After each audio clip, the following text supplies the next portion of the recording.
नमस्कार दोस्तों। Profit loss के फर्स्ट वीडियो में हमने कुछ क्वेश्चन देखे थे, आज उसको आगे बढ़ाते हैं। तो ये हमारा नेक्स्ट क्वेश्चन है।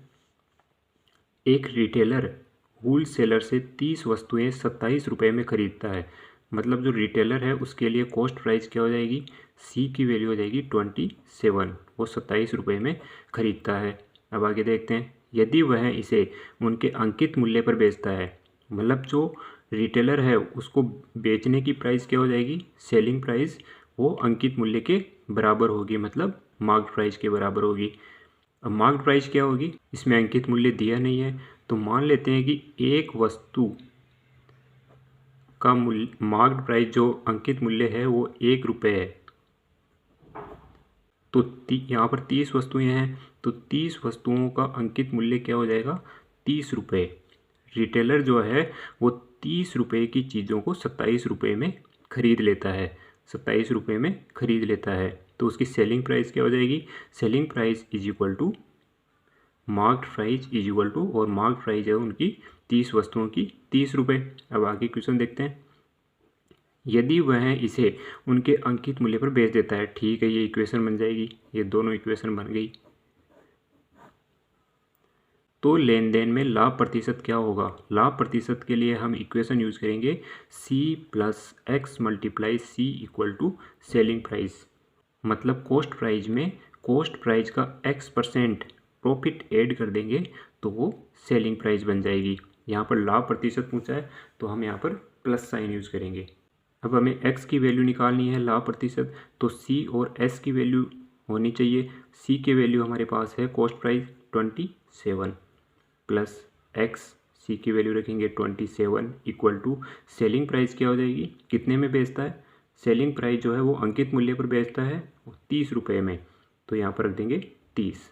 अब x मल्टीप्लाई से 27 इक्वल टू 27 इक्वल के इधर जाएगा तो क्या बन जाएगा, 30 में से 27 माइनस होने पे 3 बचेगा।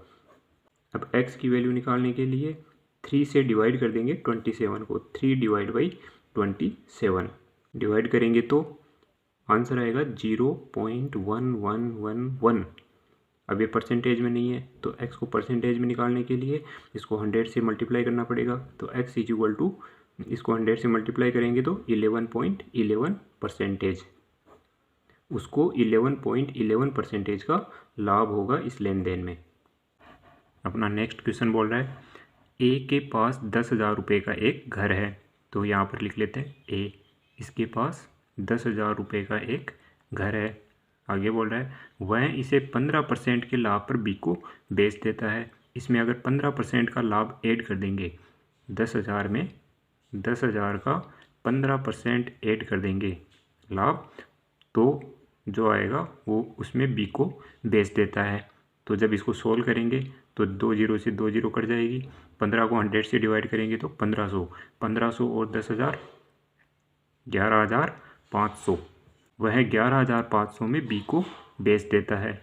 अब आगे क्या बोलता है, कुछ समय बाद बी इसे 15% की हानि पर ए को वापस बेच देता है। मतलब बी जो है वो 11,500 में 15% की हानि पर ए को वापस बेच देता है। तो इसमें से 11,500 का 15% माइनस कर देंगे, क्योंकि 15% की हानि पर वो ए को वापस बेच रहा है।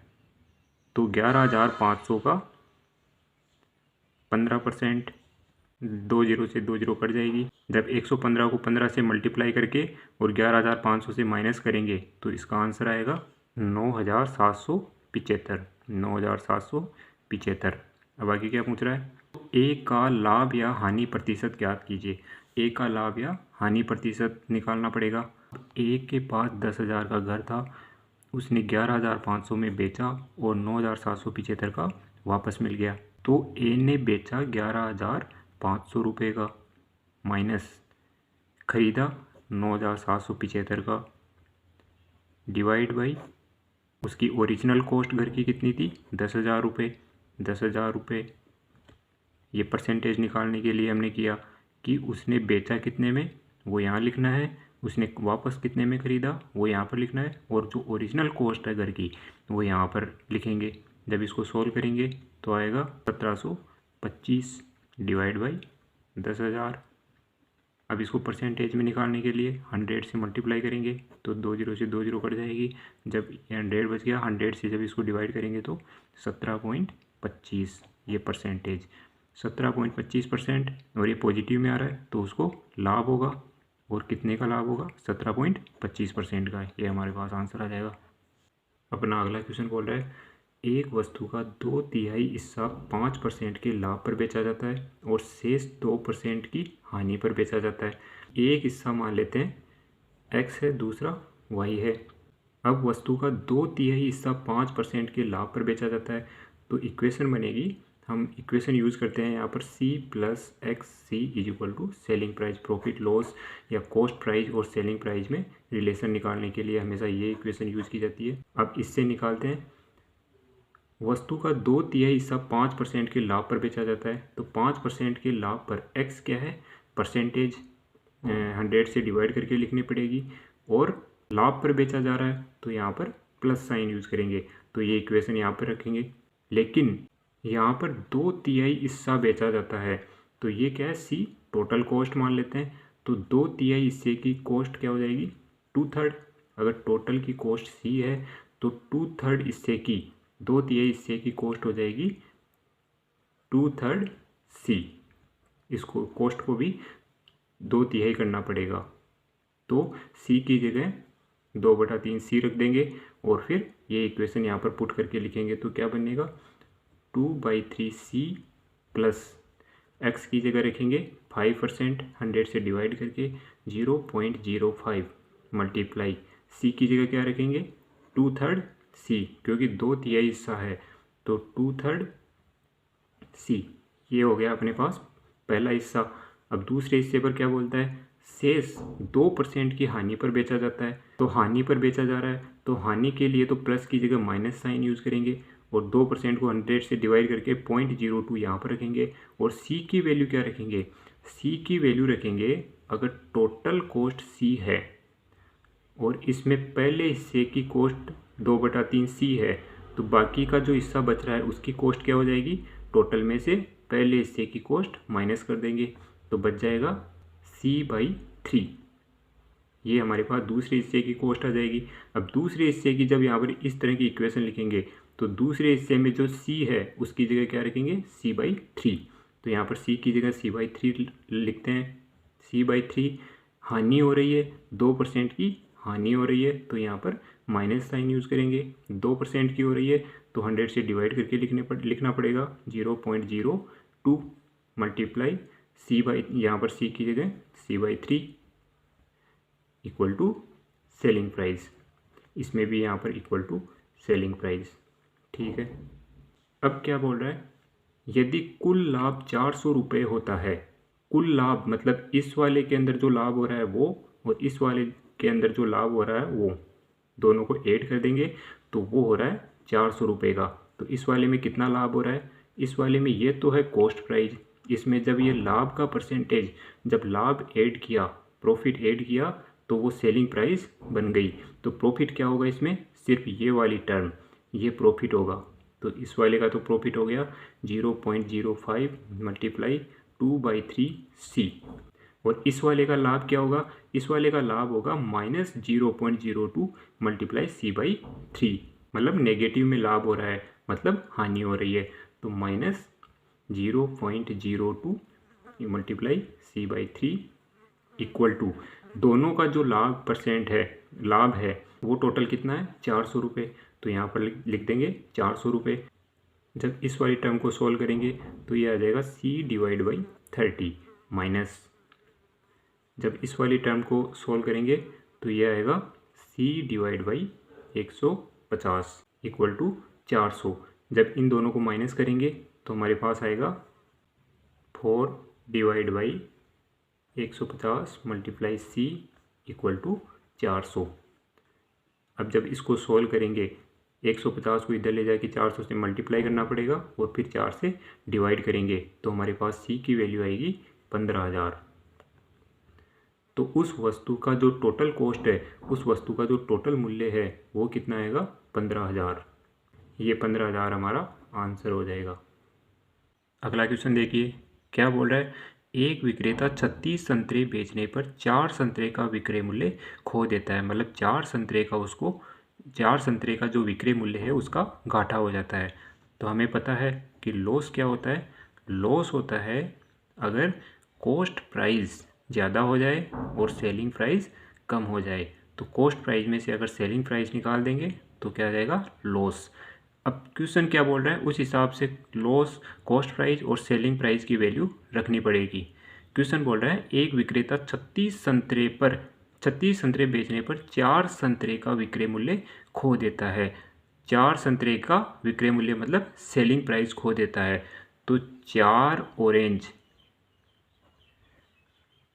का सेलिंग प्राइस, 4 ऑरेंज का सेलिंग प्राइस ये लॉस की जगह रख देंगे। ये इतना 4 ऑरेंज का सेलिंग प्राइस उसको घाटा हो जाएगा, इक्वल टू कॉस्ट प्राइस क्या हो जाएगा। कॉस्ट प्राइस हो जाएगा 36 संतरे बेच रहा है तो 36 संतरे का जो कॉस्ट प्राइस होगा वो यहाँ पर आएगा। Cost price of 36 orange minus selling price क्या हो जाएगा, वो 36 ऑरेंज बेच रहा है तो 36 ऑरेंज का सेलिंग प्राइस यहाँ पर रख देंगे। Selling price of 36 orange. अब इसको सोल्व करते हैं तो क्या बोलेगा, 4 ऑरेंज का selling price, cost price of 36 orange और इधर सेलिंग प्राइस ऑफ 36 ऑरेंज। तो इधर 4 ऑरेंज का सेलिंग प्राइस है और इधर 36 ऑरेंज का सेलिंग प्राइस है। इन दोनों को इक्वल के एक तरफ लेके आ जाते हैं तो इसको इधर लेके आएंगे तो 4 ऑरेंज और 36 ऑरेंज कितने हो जाएंगे, 40 ऑरेंज का सेलिंग प्राइस इक्वल टू इधर क्या बच जाएगा, कॉस्ट प्राइस ऑफ 36 ऑरेंज। अब इस तरह के क्वेश्चन अगर कभी भी आ जाते हैं, वैसे तो ये फेवरेट क्वेश्चन है रेलवे वगैरह में, वो पूछ लेता है कि अगर 40 ऑरेंज का सेलिंग प्राइस 36 ऑरेंज के कॉस्ट प्राइस के बराबर है तो उसका लाभ या हानि प्रतिशत निकालो। तो आपको इस तरह के क्वेश्चन में क्या करना पड़ेगा, जो सेलिंग प्राइस के साथ है ये 40, ये तो हो जाएगा कॉस्ट प्राइस, और जो कॉस्ट प्राइस के साथ है ये जो 36 ये हो जाएगा सेलिंग प्राइस। और फिर आपको प्रॉफिट या लॉस परसेंट निकाल लेना है। तो इसमें जो सेलिंग प्राइस के साथ है 40 वो तो क्या हो जाएगा cost price, C is equal to 40। और इसमें जो कॉस्ट प्राइस के साथ है 36 वो क्या हो जाएगा selling price, selling price is equal to 36। अब इन दोनों से प्रॉफिट या लॉस परसेंट आ जाएगा। कैसे, प्रॉफिट या लॉस परसेंट निकालने की इक्वेशन होती है C plus x C is equal to selling price. C की जगह वैल्यू रखेंगे 40 plus x multiply 40 equal to 36। जब इसको सोल्व करेंगे 40 को इधर ले जाके तो x multiply 40 is equal to 36 में से 40 गया तो -4। x की वैल्यू निकालेंगे तो -4 डिवाइड बाई 40। अब ये परसेंटेज में नहीं है, इसको परसेंटेज में निकालने के लिए 100 से मल्टीप्लाई करना पड़ेगा। तो 1 0 से 1 0 कट जाएगी, 4 से 4 कट जाएगा और ये माइनस और ये 10 बच गया। तो x की वैल्यू आ जाएगी अपने पास -10%। उसको 10% का घाटा होगा, माइनस आ रहा है मतलब हानि होगी, कितने परसेंट की, 10% की। तो ये हमारे पास आंसर हो जाएगा। अपने पास तो ये थोड़ा क्वेश्चन थोड़ा सा लेवल बढ़ा के पूछ लिया, नहीं तो ज़्यादातर एग्ज़ाम में क्या पूछता है, डायरेक्ट पूछता है कि x वस्तुओं का सेलिंग प्राइस y वस्तुओं के कॉस्ट प्राइस के बराबर है तो लाभ या हानि निकालो। तो आपको डायरेक्ट क्या करना है, जो कॉस्ट प्राइस के साथ जो आ रहा है उसको तो मान लेनी है सेलिंग प्राइस, और जो सेलिंग प्राइस के साथ जो आ रहा है उसको मान लेना है कॉस्ट प्राइस। और फिर सॉल्व कर देंगे सिंपल इक्वेशन लगा के तो आंसर आ जाएगा। अब देखते हैं ये क्वेश्चन क्या बोलता है। एक बेईमान दुकानदार 18 रुपये पर केजी की दर से चीनी बेचता है, ठीक है। चीनी की MRP 15 रुपये पर केजी है, जो चीनी के पैकेट पर लिखा हुआ है वो 15 रुपये पर केजी है। तो प्रॉफिट कमा रहा है 18 रुपये में बेच के 15 रुपये की चीनी को। आगे क्या बोल रहा है, वह इससे संतुष्ट नहीं है, उसका फिर भी मन नहीं भरा। तो फिर क्या करता है, वह प्रत्येक पैकेट से 200 ग्राम निकाल कर अपना लाभ बढ़ाने की कोशिश करता है। हर पैकेट से 200 ग्राम चुरा लेता है। तो 200 ग्राम चुरा लिया तो 1000 ग्राम की जगह 800 ग्राम ही बेचेगा, तो 200 ग्राम का और लाभ हो जाएगा उसको। तो दुकानदार का लाभ प्रतिशत क्या होगा, मतलब दुकानदार का जो ओवरऑल लाभ प्रतिशत है वो निकालना है। तो इस तरह से अगर दुकानदार चोरी करता है तो हम फॉर्मूला यूज करेंगे true measure divide by false measure equal to 100 plus G divide by 100 plus x. True measure मतलब रियल में पैकेट का वजन कितना है वो। फॉल्स मेजर मतलब चोरी करने के बाद पैकेट का वजन कितना होगा, वो फॉल्स मेजर में आएगा। 100 प्लस जी क्या है, उसका ओवरऑल परसेंटेज का लाभ, मतलब एक तो रेट बढ़ा करके बेच रहा है और एक चोरी कर ली उसने 1000 ग्राम की जगह 200 ग्राम, तो दोनों की वजह से जो ओवरऑल परसेंटेज उसका प्रॉफिट होगा, लाभ होगा, वो जी होगा। और एक्स की वैल्यू क्या होगा, एक्स की वैल्यू होगी कि पैकेट के ऊपर जो प्राइस लिखी हुई है उससे वो कितना बढ़ा करके बेच रहा है, कितना परसेंट बढ़ा करके बेच रहा है, वो होगी एक्स की वैल्यू। तो हमें क्या निकालना है, उसका ओवरऑल लाभ प्रतिशत। तो ओवरऑल लाभ प्रतिशत है उसका जी, हमें जी की वैल्यू निकालनी पड़ेगी। अब इसमें वैल्यू पुट कर देते हैं जो जो इसमें दी हुई है। तो ट्रू मेजर क्या हो जाएगा, ट्रू मेजर हो जाएगा उसका 1000 ग्राम। 1000 ग्राम का पैकेट है, अब उसमें से क्या करता है, वह प्रत्येक पैकेट से 200 ग्राम निकाल लेता है। तो 200 ग्राम निकाल देने के बाद बचेगा क्या, 800 ग्राम। तो फॉल्स मेजर हो जाएगा 800 ग्राम इक्वल टू 100 प्लस जी की वैल्यू हमें निकालनी है डिवाइड बाई 100 प्लस एक्स की वैल्यू क्या होगी, एक्स की वैल्यू निकालनी पड़ेगी हमको। कैसे, एक्स की वैल्यू निकालनी पड़ेगी C plus x multiply C is equal to selling price. इस इक्वेशन से मतलब कॉस्ट प्राइस में x% अगर प्रॉफिट का ऐड कर देंगे तो सेलिंग प्राइस बन जाएगी। तो इसमें कॉस्ट प्राइस क्या हो जाएगी, कॉस्ट प्राइस हो जाएगी 15 रुपये, जो MRP उसके ऊपर लिखा हुआ है 15 प्लस एक्स मल्टीप्लाई सी की वैल्यू 15 इक्वल टू कितने में बेचता है वो, 18 में बेचता है। तो 15 रुपये की चीज़ को 18 में बेचने से उसको कितना परसेंट का लाभ होगा, एक्स की वैल्यू निकालनी पड़ेगी और वो एक्स की वैल्यू यहाँ रख देंगे। तो एक्स की वैल्यू निकालते हैं, x multiply 15 is equal to, 15 को इसमें से माइनस करेंगे तो 3, तो एक्स की वैल्यू क्या आ जाएगी 3 divide by 15 is equal to 1/5। इसको परसेंटेज में निकालने के लिए 100 से डिवाइड करना पड़ेगा। तो x is equal to 1/5 multiply 100, जब इसको काटेंगे तो ये आ जाएगा 20%। x की वैल्यू आ जाएगी 20%। अब x की वैल्यू यहाँ पर रख देंगे। अब इनको सोल्व करेंगे, ये 2 0 से 2 0 कट जाएगी, ये यहाँ पर आ जाएगा 4 से कट जाएगा और ये 5। तो 5 divide by 4 equal to 100 plus G divide by 100 और 20 120। अब इसको फिर से काट देंगे, 4 से इसको जब काटेंगे तो यहाँ पर आ जाएगा 30 और 30 को इधर इस ले जा करके मल्टीप्लाई करेंगे तो क्या आ जाएगा 150। तो क्या आएगा 150 इक्वल टू ये 100 प्लस जी, ये आ जाएगा। अब जी की वैल्यू निकालने के लिए 100 को 150 में से माइनस कर देंगे तो जी की वैल्यू क्या आ जाएगी 50%। जी की वैल्यू क्या आएगी 50%। उसको टोटल 50% का प्रॉफिट होगा। जी की वैल्यू पॉजिटिव आ रही है मतलब उसको प्रॉफिट होगा, अगर नेगेटिव आती तो उसको घाटा होता।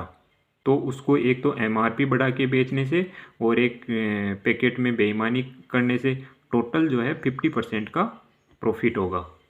ये हमारा आंसर हो जाएगा 50%। अभी हमारा प्रॉफिट लॉस का सेकंड वीडियो भी कंप्लीट हो चुका है। इसके बाद प्रॉफिट लॉस का एक और वीडियो आएगा थर्ड, जिसमें प्रॉफिट लॉस कंप्लीट हो जाएगा। तो मिलते हैं नेक्स्ट वीडियो में, लेकिन उससे पहले please subscribe our channel. Thank you.